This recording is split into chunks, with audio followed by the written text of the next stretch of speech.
Hey, so brothers and sisters, thanks for joining.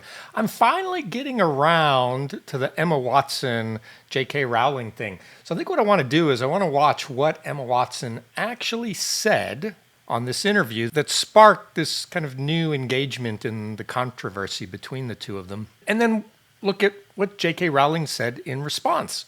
So let's do it. Let's watch what Emma Watson has to say. Ask you about that's difficult and challenging because there's been so many conversations and comments directly from J.K. Rowling, whether it's her saying she'd never forgive you for your views, or the fact that when she was asked what ruins the movies for her, she named yourself and some of your co-stars. And I imagine that's an extremely difficult thing when you've been a part of someone's world, when you felt connected to their work, and then for it now to kind of be a full 180, and for someone to publicly say these things that can be quite extremely hurtful, actually. Hey, so I want to stop it right there. I followed J.K. Rowling for a long time. I read all of her original Harry Potter books. Thought she was an excellent author. And all the things I just heard him say, I think are a pack of lies. So tell me in the comments if I'm wrong. But I believe J.K. Rowling has pretty much taken the high road on this. She has spoken out a lot against biological men in women's spaces, but I never saw her take any shots at the actors from her movies. What I remember seeing was, I think the top three child stars all took shots at her, is what I remember, over her comments, but she never actually attacked them back. I think at one point she said she was disappointed or something like that some of the actors had come out against her, but I don't believe she named any of them until now. But again, tell me if I'm wrong. He's really saying that J.K. Rowling took shots at Emma Watson and the other stars. That's not my recollection, but tell me I'm wrong. Send me links if I'm wrong. How do you think about that? I really don't believe that by having had that experience and holding the love and support and views that I have mean that I can't and don't treasure Joe and the person that I had personal experiences with. I will never believe that one negates the other. Yeah, so it looks like Emma Watson is finally trying to make amends with J.K. Rowling. And that my experience of that person, I don't get to keep and cherish. I think the thing I'm most upset about is that a conversation was never made possible. So you remain open for that dialogue? Yeah, and I always will. She remains open, but all she's done so far is take shots at J.K. Rowling. It's well documented she said nasty things about J.K. Rowling and comments on some of the writing that she did related to the males in women's spaces. So it's kind of funny that she says now she's open for conversation. I believe in that. I believe in that completely. I believe in that completely. I just don't want to say anything that continues to weaponize a really toxic debate and conversation, which is maybe why it is why I don't comment or continue to comment. Yeah. Not because I don't care about her or about the issue, but because the way that the conversation is being had feels really painful to me. She's playing the victim here. It's painful to her, but like I said, all my recollections is that she's the one who took shots at J.K. Rowling, not the other way around. Again, tell me if I'm wrong. So she's playing the victim card. I don't think this was a good way. If she really wanted to make up with J.K. Rowling, she should have just reached out directly to J.K. Rowling and had a conversation. They know each other. I'm sure when these young actors were making their movies, they looked up to her as the one who wrote the books. But then it seems like it got trendy to pile on to her with all the other Hollywood types. When J.K. Rowling took a stand against men and women's spaces. J.K. Rowling is so rich, she's pretty much uncancelable. She just didn't care. And she kept fighting back. She wasn't about to let all these young actors cancel her. But yeah, so I see this as a pretty disingenuous conversation, playing the victim card when I think she's the actual aggressor in this, her and the other stars. I think the other ones were even worse than her. But let me know what you guys think. Now let's see how J.K. Rowling responded. I'm seeing quite a bit of comment about this, so I want to make a couple of points. I'm not owed eternal agreement from any actor who once played a character I created. The idea is as ludicrous as me checking with the boss I had when I was 21 for what opinions I should hold these days.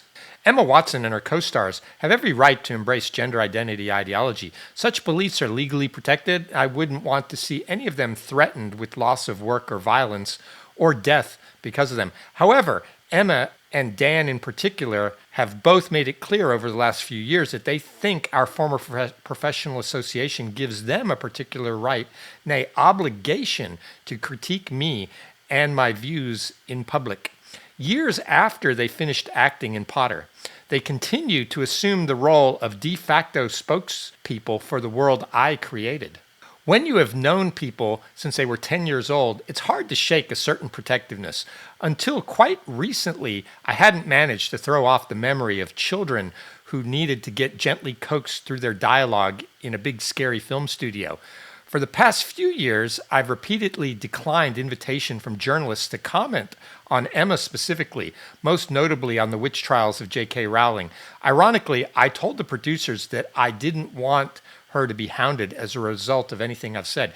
Yeah, that's what I remember. I don't remember her talking negative about them specifically. Just a couple of times where she later mentioned she disagreed with what some of the young actors had said, but she never actually named which ones or made any personal attacks, I don't think. But on the other hand, I do think they made personal attacks against her. The television presenter in the attached clip highlights Emma's all witches speech, and in truth, that was a turning point for me. But it had a postscript, a handwritten note from her to me, which contained a single sentence: "I'm so sorry for what you're going through. She has my phone number." This was back when the death, rape, and torture threats against me were at their peak, at a time when my personal security measures had to be tightened considerably, and I was constantly worried for my family's safety. Emma had just publicly poured more petrol on the flames, yet thought a one-line expression of concern from her would reassure me of her fundamental sympathy and kindness. Yeah, send her a little note and then tear her up in public. That's good. And again, like she said, this is years after the films were actually made. Like other people who've never experienced adult life uncushioned by wealth and fame, Emma has so little experience of real life. She's ignorant of how ignorant she is. Ouch. She'll never need a homeless shelter. She's never going to be placed on a mixed-sex public hospital ward. I'd be astounded if she's been in a high street changing room since childhood. Her public bathroom is single occupancy and comes with a security man standing guard outside the door. Has she had to strip off in a newly mixed-sex changing room at a council-run swimming pool? Is she ever likely to need a state-run rape crisis center that refuses to guarantee an all-female service, to find herself sharing a prison cell with a male rapist who's identified into a women's prison? Ouch. I wasn't a multimillionaire at 14. I lived in poverty while writing the book that made Emma famous. I therefore understand from my own life experience that the trashing of women's rights in which Emma so enthusiastically participated means to women and girls without her privileges. The greatest irony here is that had Emma not decided in her most recent interview to declare that she loves and treasures me, a change of tack I suspect she's adopted because she noticed full-throated condemnation of me is no longer quite as fashionable as it was. I might never have been this honest. Yeah, it is kind of funny how now that people are starting to see the just ludicrousness of men and women's sport and men in women's prisons, and people are starting to say, no, this isn't right. Now that it's not quite as fashionable, Emma can now try to make amends. Where was she in the heat of the battle?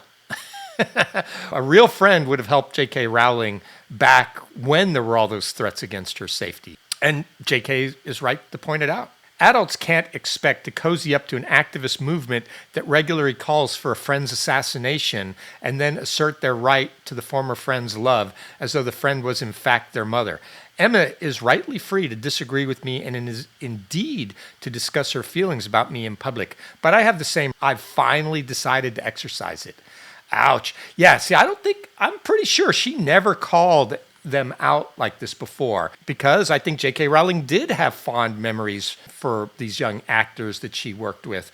But they kept calling her out for years. And yeah, they kept pounding the pro-trans, pro-LGBTQ plus rights movement that was out to do harm to J.K. Rowling very vocally. You can't have it both ways, Emma.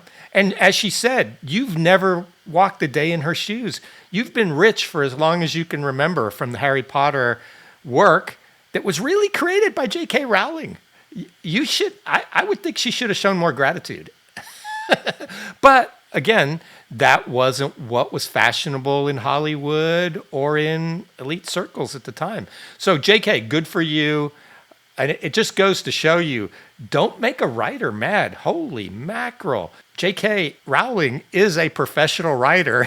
And I think we just saw what happens when a professional writer really decides to speak her mind after all this pent-up frustration for all these years of attacks by these ungrateful young millionaires.